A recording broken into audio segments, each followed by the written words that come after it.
Si l'on en croit Rubens, les jeunes flamands buvaient de la bière dès leur plus jeune âge.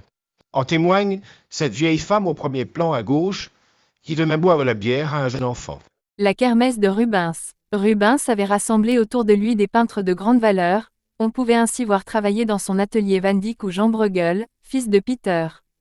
Il exécuta avec ce dernier sa première représentation du combat des Amazones.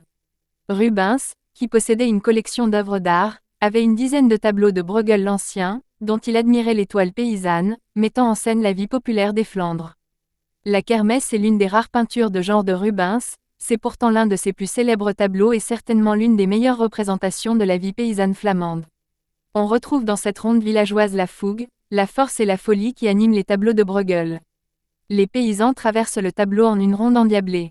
Les uns dansent tandis que d'autres boivent, rient, chantent ou s'enlacent. Malgré le désordre apparent, Rubens a construit son œuvre avec rigueur. Le groupe principal de villageois est placé sur la gauche du panneau. Les personnages sur le sol et les arbres dessinent une perspective qui conduit le regard du spectateur vers la droite de la composition. Les mouvements des danseurs viennent contrecarrer cette plongée rapide et profonde, accentuant ainsi l'effet de mouvement tourbillonnant de la ronde.